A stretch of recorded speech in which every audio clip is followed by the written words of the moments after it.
Welcome everybody. Day 21 of the Democrat shutdown. It's now 3 weeks since the Democrats have decided to close the entire federal government. I mentioned yesterday when we were gathered that this is now the longest full shutdown in American history. And yet again, Senate Democrats voted for the 11th time, 12 times overall, when you count House and Senate Democrats, to prolong the pain and keep the government closed. So we want to talk very briefly with you this morning about what that means, and then we're going to give you a little update on the Epstein matter. So far, this is what it means. So far, what this shutdown has caused to the economy and to the people of this country is really unconscionable. The U.S. economy has now lost hundreds of billions of dollars. We have federal workers who are desperate for pay and uncertain when they will get their next paycheck. You got families wondering if they'll go without food assistance next month because many people rely upon that. New federal loans and disaster aid have come to a complete halt, and the stewards of our nuclear defense stockpile are being sent home on furlough. Think of the implications of all this. All of it hurts the economy, it hurts our national security, and it hurts the American people, and the Democrats seem not to care. I was watching Republican Senate Majority Whip Barrasso this morning on an interview, and he said it, I think, very succinctly. He said the Democrats are practicing the politics of pain. I'm not sure I could say that any better. That's exactly what it is. And you think of what's happening right now. Think of what they have demanded in exchange as a ransom, the hostage they've taken to reopen the government. They're demanding taxpayer-funded health benefits be restored to illegal aliens. They're demanding that we spend billions of dollars overseas for ridiculous programs that the American people do not support. They want to claw back the $50 billion that we just got signed into law on July 4th to support our rural hospitals and all sorts of other crazy things. They're demanding taxpayer-funded health benefits for illegal aliens instead of agreeing to pay our men and women in uniform and provide vital health services and all the things that our most vulnerable Americans depend upon. It is unforgivable. And this is an indisputable fact. Everybody can see this, and everybody in this room knows what I'm about to say is true. Chuck Schumer and Hakeem Jeffries are terrified of their far left base in New York and around the country. So they have given in to their demands to shut down the government so that they themselves can get the left's approval and somehow salvage their political careers. That is the whole story in one sentence, okay? That's why Schumer said shamelessly that every day of the shutdown gets better for us. Who's the us? He's talking about he and Hakeem and the Democrats who are afraid of the far left base. So today I want to put a finer point on some of the very real consequences we're seeing and what they mean for Americans around the country. And I'll zoom in on some of these key Democrat states where the senators continue to dig their heels in and vote against opening the government. Yesterday from NBC News, here's the headline: air traffic control staffing issues cause flight delays across the country. The Secretary of Transportation said 53% of flight delays are now due to staffing issues, and usually that number is 5%. From Colorado, food banks face growing crises as shutdown impacts become a reality. That's the headline from Sky High News. What are Colorado's two Democrat senators doing? You've got Hickenlooper and Bennett. They have both now voted 11 times to keep the government closed. Virginia, here's the headline yesterday, KSL. Virginia employees fear shutdown's impact on veterans' medical care. And meanwhile, their two Democrat senators, Tim Kaine and Mark Warner, have voted repeatedly to put their thumb in the eye of those veterans, and they won't end this pain. From Hawaii, Hawaii News Now says, headline, government shutdown impacts telehealth for seniors in Hawaii. Seniors in Hawaii rely upon telehealth. Guess who's shutting it down? Their two Democrat senators, Brian Schatz and Mazie Hirono, voted again and again to keep the government closed and disrupt the health services for seniors in their own state. They've got a lot to answer to. From California, here's a headline, ABC 7 News. Alameda food banks step in to help TSA workers, families impacted by government shutdown. That is disgusting. And both of California's senators, Padilla and Schiff, have voted 11 times to block the pay of those TSA agents and their families, the paychecks they rely upon. From Illinois, WIFR, yesterday, federal courts in northern Illinois reduce operations due to government shutdown. The courts are reducing operations, and you've got Illinois Democrats Senators Duckworth and Durbin have voted to keep the government closed. We can do this all day long. That's a sample. Democrats used to care about the harm that shutdowns caused hardworking Americans, but now we can all see very clearly that was always based on politics and not principle, because they have thrown the principle out the window. And yesterday, there was an article from The Hill that laid bare that very fact. A Democrat senator was speaking anonymously and admitted, quote, people are going to get hammered if they vote for the House passed bill to reopen the government. The clean, nonpartisan CR, they're going to get hammered. Another insider said in that same story, quote, we would have enough votes to reopen the government if people were not terrified of getting the guillotine, okay? They mean it metaphorically, but in a political sense, that's exactly what they're concerned about. And think about the fact that we're just laying out here. These are simple facts. We come out here every morning and remind the American people of what's going on. Do not let them distract you from the facts. The American people would have an open government if Democrats were not terrified of their radical base. That is the headline. Every single one of you should write that. That's the ugly truth. The Democrats are not governing in good faith. They're covering their own tail. They're out here decrying the so-called forthcoming health care crisis, they say. It's the one that they themselves created. The Democrats created Obamacare. They're the ones that created a subsidy with an expiration date. They're the ones that did all of this. Republicans are trying to fix it. And they're trying to blame Republicans for the crisis they themselves created. They cry foul when we won't bail them out of their own shutdown. I don't have anything to offer, as I've explained. I don't have any partisan priority I can pull off of the CR to make it more palatable for them. There's nothing to negotiate. They just have to do what they've always done in the past, that they did 13 times during the Biden administration, and they did as recently as March of this year, to open the government so that people can get their services and their paychecks. And they go before cameras incredibly, and they just lie to the American people over and over. It's a stunning thing to watch. It's time to stop the political games. The Democrats have got to stop this so that we can get back to the work here. For the sake of the American people, I hope they do. I hope Democrats finally come to their senses soon and the pain will end so we can reopen the government and get back to the hard work here. Let me say this. Now, while congressional Democrats continue their dangerous political games, the bipartisan House Committee on Oversight is conducting its investigation into the heinous crimes of Jeffrey Epstein. And it has continued. It has not stopped during the government shutdown. You have some of the, as I like to say, some of the toughest bulldogs in Congress on the Republican and Democrat side who are united in this cause for maximum transparency of the Epstein files. I'm for that. Chairman Comer is for that, the Oversight Committee chair. You'll hear from him in a moment. All these leadership team are, all the Republicans in the House are for maximum transparency and always have been. My good friend, Chairman James Comer, is going to give you an update on that shortly, but I just want to make a couple of key points very clearly before I bring him up here. Congressional Democrats are rudderless right now. I don't know how else to describe it. They don't have a message, they don't have a leader, they don't have any identifiable set of policy solutions for the problems facing the American people. Their party continues to hit all-time historic lows in poll after poll after poll, and many of you have reported on that. These are objective facts. They're utterly lost as a party, and everybody can see it. So what are they doing? They see a shiny object, and they latch onto it.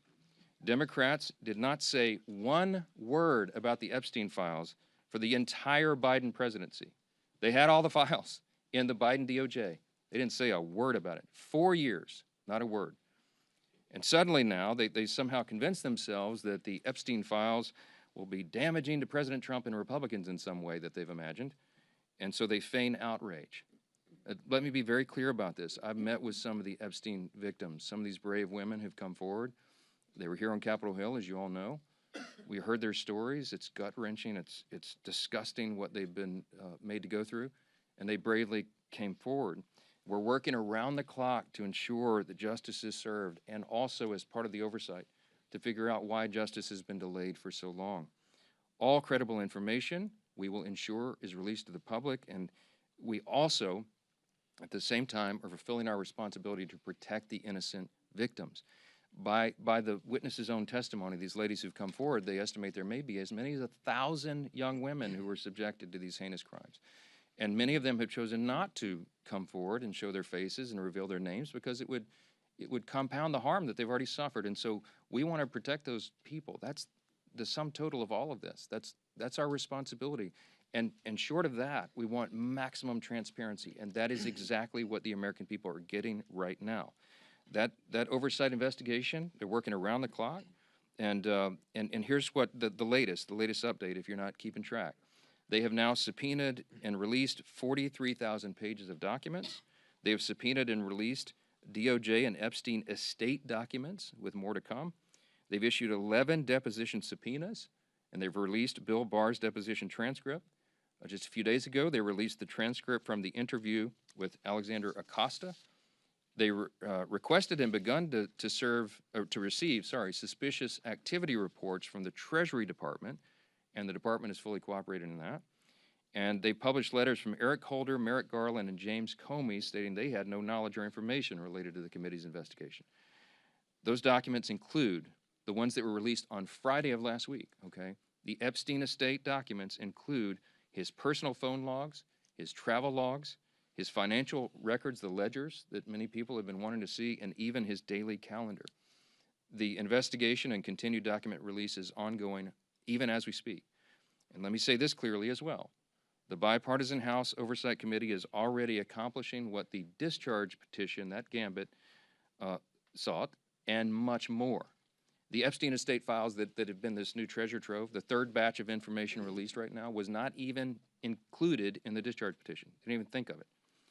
And again, the investigation is bipartisan, it's nonstop, and it's far broader in scope than what is covered by the discharge petition, and has already yielded significant results. Unfortunately, some Democrats, and sadly even a couple of Republicans, have tried to make this a political issue. They seem to be more interested in trying somehow to lay a glove on the president than in securing justice for these victims, and I think that is shameful. But as Chairman Comer will tell you, the work of the bipartisan investigation continues, and we brought him here to share with you some of those thoughts. Chairman Comer, thank you for your hard work, and take it away. Thank you. Well, thank you, Mr. Speaker. As Speaker Johnson already said, today marks the 21st day of the Schumer shutdown. Democrats' political games are hurting hardworking Americans. This week, essential federal workers won't receive their paychecks because Democrats voted against paying them. That includes Border Patrol, CBP agents, TSA, FAA staff, DOD civilians, FEMA responders, and Capitol Police officers. The overwhelming majority of Americans oppose this Democrat shutdown. Democrats know it, so they're trying to distract from the fact that they shut down the government by pushing a false narrative about President Trump and Jeffrey Epstein. Let me be clear. No one is protecting Epstein or his associates. The House Oversight Committee is conducting a thorough review of the federal government's handling of the Epstein investigation, one that goes far beyond the discharge petition the legacy media is obsessed with. To date, the Oversight Committee has released over 43,000 pages of documents and issued 13 subpoenas. We've conducted a deposition with former U.S. Attorney General Bill Barr and a transcribed interview with former U.S. Labor Secretary Alex Acosta. I don't think I need to remind anyone in here, they are both Republicans and both former cabinet secretaries in the Trump administration. And guess what? Those interviews completely debunked the Democrat smear against President Trump. Barr stated that there was no evidence that President Trump was involved in Epstein's criminal activity. Acosta confirmed there was no contact with President Trump during the Florida case. No link, no conversations, nothing. Despite these facts, Democrats, especially Ranking Member Garcia, continue to spread lies about President Trump, and they are lies. They're infected with an incurable case of Trump derangement syndrome. Oversight Committee Democrats post daily about Epstein. In fact, they've posted or reposted about Epstein nearly 60 times on X since the shutdown began. You know how many times they posted about essential federal workers not receiving paychecks because they voted against funding the government? Once. They've posted about that once on the Democrat Oversight Committee and over 60 times about Epstein. You see where their priorities are. Let's be clear. Democrats don't care about transparency or accountability in this matter. The evidence we've gathered does not implicate President Trump in any way. Public reporting, survivor testimony, and official documents show that Bill Clinton had far closer ties to Epstein. We're working to bring former President Clinton in for a deposition, but the Democrats aren't helping one bit. You would think, since we've already brought 2 former Trump cabinet secretaries in, they would be willing to bring in a Democrat who's had publicly a far closer relationship with especially Maxwell and Epstein. So why is that? That's a question every reporter should be asking Ranking Member Garcia and every Democrat on the committee. Why aren't you helping to bring Bill Clinton in for an interview and deposition just like we brought in Barr and Acosta? The Oversight Committee remains committed to accountability and transparency for the American people and for Epstein's victims. Our investigation has not stopped during this shutdown. We've released more documents just this past Friday. Democrats need to stop playing games and vote to reopen the government. With that, I yield back to the speakers. Thank you, Chairman Comer, and truly appreciate the hard work you continue to do to get the facts out. And that's what this has always been about. We want to continue to get those facts out, and your committee has been working tirelessly to do just that. As we enter the 3rd week of Chuck Schumer's shutdown, I think nobody can sum up just what is really going on better than the article yesterday in The Hill. You know, we've been saying up here for weeks that the real motivation behind the Democrat shutdown of the government is that they're afraid of the most radical far-left elements of the Democrat Party base.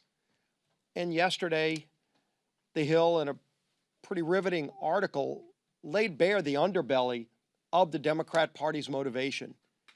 It truly is fear of their own party's base that has driven the Democrats, especially in the Senate, to shut down the government. It's a calculated decision.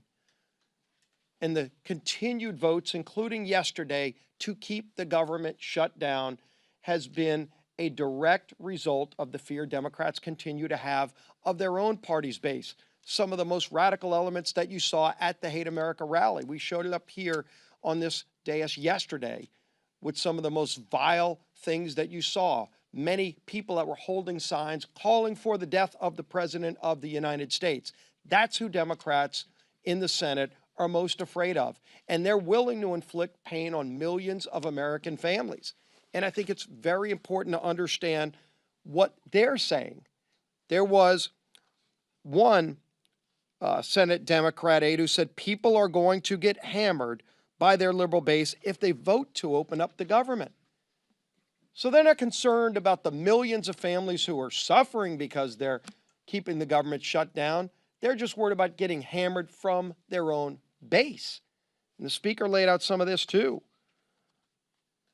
There was another senator who said, quote, they'd vote to open up the government yesterday if left to their own devices, but don't want to risk an angry backlash from their base. They'd be more than willing to do it. They know it's the right thing to do to open up the government, but they're scared to death of the backlash from the radicals in the Democrat Party. Another person said enough Democrats would vote to reopen the government, quote, if people were not terrified of getting the guillotine. You know what that means. When they're more scared of their own party's base, you talk about profiles in courage. That's what we're experiencing. And maybe the worst was this, because the speaker's gone over and over with some of the different states and the pain it's causing, not just here in Washington, but all around the country. In every state, there is real pain being inflicted. People that aren't sure if they're going to get another paycheck if they're working for the federal government. And there's a state, Georgia, that has a number of military bases, a lot of other federal workers. NIH is headquartered in the state of Georgia. And what is one of their senators, Senator Ossoff, thinking about all this? Another Democrat said, Senator Ossoff's calculation is, quote, do I vote to open the government up and get crushed and can't raise a single dollar of low dollar money? Or do I vote to shut the government down and get $3 million from online fundraising? That's disgusting. Senator Ossoff is more concerned about getting low dollar donations from maybe some donor in California who's going to click on an email and give him $100 for his reelection. And so he's causing suffering on tens of thousands of people in his home state of Georgia. Senator Ossoff ought to send that tainted, dirty money back if he's raised $3 million off of the shutdown, off of the suffering he's caused, just so that he can get some more money from radicals around the country. Go look at his finance report during the shutdown. The low-dollar donations that he's more concerned about getting than opening up the government, which is the right thing to do, because they're scared to death of their base, because they want to keep getting low-dollar donations from the most radical members of the Democrat Party. That's what this is about. And we've been saying it, but now that Hill article truly exposed it, with anonymous senators finally speaking freely, with other Democrat aides admitting what's really going on their side. And when they asked the speaker, gee whiz, is there something else you can offer? What is there to offer to a party who's so morally corrupt and bankrupt that they're willing to sell out the American people because they're either scared of their base or they want to just keep getting low-dollar donations from donors around the country who are rooting for chaos for America, who want to undermine this country? That's what's going on here. And the American people are figuring it out. People in Georgia are figuring it out. They know why they're seeing the suffering, and their own two senators are voting for that suffering, and now you know why. It's laid out in full display for everybody to see. We're here ready to get back to the people's work for all the American people, not just for some far-left radical base who's holding the Democrat Party in D.C. hostage. Finally show some courage, some moral clarity. All we need is 5 senators to stand up and do the right thing. And it's long past time they do it. Now our whip. Tom Emmer.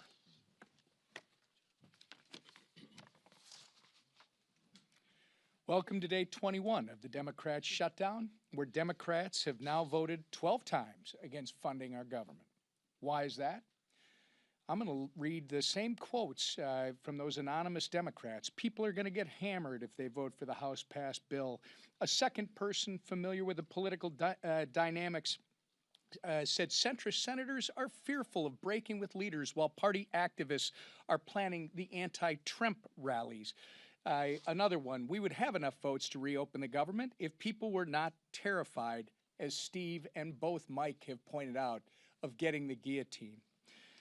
Another Democrat strategist said the main driver is fundraising, which Steve just went over. Do I vote to open the government up and get crushed and can't raise a single dollar of low-dollar money? I mean, it's amazing, Steve. This is what it's all about. And this is what everybody in this room should be reporting every single day. They should be held accountable for this type of behavior, because it is having serious consequences all across the country. Real Americans are getting hurt while these political elites in the defunct Democrat Party are playing political games. Border Patrol agents are being forced to go without mission-critical funding. Low-income families, nutrition assistance benefits like SNAP and WIC are being jeopardized, all so these Democrats can appease their radical pro-terrorist wing. That is what they are. You saw it. And anybody who wants to push back, then they should disavow any connection to people who are calling for the death of any elected official, let alone the President of the United States, which they seem to be fine with, or this Attorney General candidate in Virginia. They won't even do that. This is a party without a message, without a leader, and without a future at this point.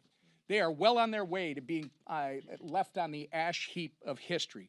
It's despicable, and it's downright wrong. We've got news for Chuck Schumer and the soon-to-be former leader of the Democrats in the House. Your Hate America rally is over. It's past time for you to stop thinking about yourselves and start thinking about the people that you were hired to serve. The American people are not and should not be pawns in your shutdown games, and they should not be forced to suffer just so you can play politics here in Washington, D.C. put an end to this madness, pass our clean CR, and let's reopen this government immediately. Our conference chair. Thank you. Well, good morning, everybody, and thank you, Mr. Comer, for being here. Again, don't let the facts get in the way of a good story, right? Our side, a lot of facts. The other side, more headlines than anything, right? Press the other side on the facts, because the facts speak for themselves, no different than Chairman Comer laid out with all the work that he's doing, and transparency, right? It's been 1 month since House Republicans passed a bill to keep your government open. And how did Democrats celebrate? Well, they partied with communists and socialists who hate America, right? While Democrats were marching with their radical mobs, Republicans were actually meeting with Americans, listening, helping, and working. Let me give you a few examples. Congressman Ciscomani visited a food bank helping families with food insecurity. Congressman Rick Allen stood with veterans left in limbo by the Democrats' political games. And Congresswoman Nicole Malliotakis thanked U.S. Park police officers while they worked without pay. That's the contrast. Because as the leadership team behind me said, I'm sure those low dollar amounts that they're raising, they're probably giving those monies back to the food banks and those people, right? No, they're putting it in their pockets. Republicans are working to help constituents navigate the chaos Democrats created when they chose to shut down the government. And the government and a shutdown should never be used for more wasteful spending. Democrats are performing for their radical audience. We see it time and time again. One side shows up for the American people. The other side shows off for their social media. The bottom line is this: Democrats are not fighting for you. They're fighting for the most radical 1% of their base. And of course, that low dollar fundraising number. They're also leveraging the shutdown to demand $1.5 trillion in wasteful spending, climate pet projects in foreign countries, and health care for illegals. But Republicans won't cave. We won't fund the waste, fraud, and the abuse that the Democrats so violently and vehemently advocate for. We won't hand your tax dollars to illegals. Those are your tax dollars. And we won't let radicals dictate America's future. So it's time for the Democrats to wrap up the photo shoots and end the who's more radical contest and vote to reopen the government. Let's get the government reopened for our troops. Let's get the government reopened for our families. And let's get the government reopened for the American people. Thank you. Questions? Far right, yes, sir. Yeah, the CR is only one way to fund the government, and some of your members are kind of uncomfortable with being out on recess for a month. So why not bring everybody back, work through the appropriations that you haven't passed yet, and sort of do an end run around Hakeem Jeffries? Yeah, so couple things. First of all, 99.5% of the House Republicans understand exactly what we're doing. They agree with it. We talk regularly. We'll have another conference call later today.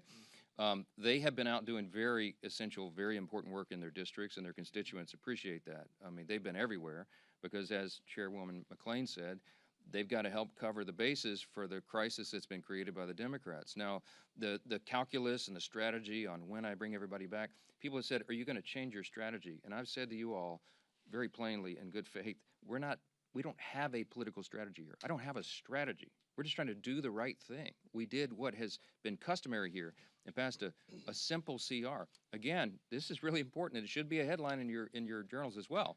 This is the first time in history that any party has shut down the government over a clean CR. It's a clean CR. That's the whole thing. There's nothing much more we can do. With regard to appropriations, the House Appropriations Committee has done its work. They got all 12 of the bills through committee, bipartisan fashion, by the way. Got them through committee. Now we got 3 off the floor. Senate got 3 off the floor. They don't match exactly, so they're going to conference committee. The appropriators are working during this period when we're not here on the floor. They're working and coordinating amongst themselves across the aisle and across chambers to get the next batch of appropes ready and teed up for House passage. As soon as we get back to regular legislative session, we look forward to doing that, and the clock is ticking. Remember this as well. The CR was set to November 21st. Was that a random date? No, that date was chosen by Republicans and Democrat appropriators, decided upon to allow for 7 additional weeks so they could finish the job that you just asked about.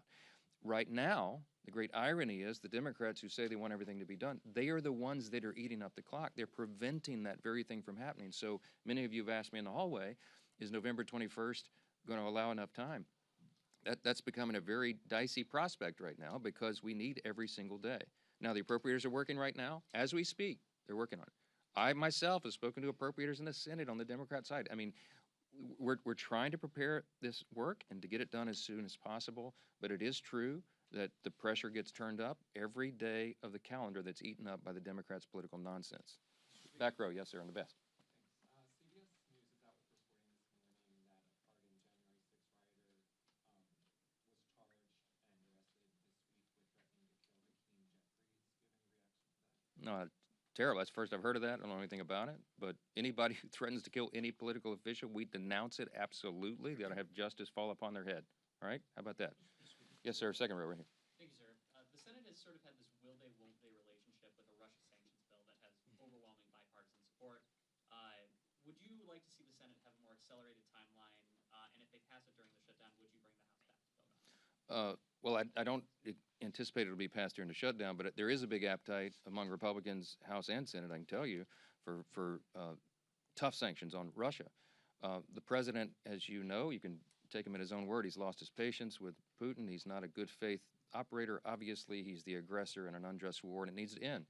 The president's using every leverage point he has to bring that a resolution, bring an end to that war that's killed so many people and cost so much money, and it's just been a terrible thing. Everybody on the world stage, I talked to my colleagues, my counterparts, the speakers of the various parliaments of the other free countries, the G7 and others, and everybody's unified on this. Everybody wants this to end. President Trump's the only strong enough figure on the world stage who has a chance of doing that. And you know he's bent over backwards to make it happen. Now, what we need right now is we need good faith on the part of Russia and Ukraine, that they would come to the table to work on a diplomatic solution to bring this to an end. The president's trying to force that in every way he can. The Republicans in Congress are ready to provide support for that, and any leverage that we can, including sanctions, we're open to, and we'll see how that develops. Last question. For sure. Mr. Speaker, getting back to the threat to Hakeem Jeffries, this is one of a number of individuals who were pardoned as a result of January 6th who have been rearrested on various charges. Did President Trump make a mistake by just offering up a blanket pardon for every single person that was convicted as a result of I don't know any of the details of this at all. I don't know who's been alleged to have been involved in this. I will say that anybody who threatens political violence against elected officials or anyone else should be have the full weight and measure of the Department of Justice on their head. I trust that will happen. I hope it will. We are intellectually consistent about that, obviously. I will tell you this. The violence on the left is far more prevalent than the violence on the right. Don't make me go through the list. You all know it. All of these the assassination culture that's been advanced now, this is the left in almost every case that is advancing this and not the right. So let's not make it a partisan issue. You don't want me to go there. We're just going to say anybody, any deranged individual, this has to stop. And the rhetoric that you saw on display on Saturday, we highlighted yesterday, it plays into this, okay? There are people that get triggered. There are deranged people in society when they hear elected officials participating in a rally that was paid for by Soros and sponsored by communists with signs and placards and mantras that were repeated that we should bring death to, fascist politicians. What they mean is they call every Republican a fascist now. They're calling for the death of elected officials. Please, enough of that. We got to stop it. Stop the rhetoric, stop all the nonsense, and stop the violence. Thank you. Look, I'm not going to address it because I'm not sure the details of this, and I think we've said enough. You know where we stand, and every one of you should stand there the same way. We denounce violence from anybody, anytime. Those people should be arrested and tried. Thanks. Should the president have bipartisan negotiations to end the shutdown? Why is it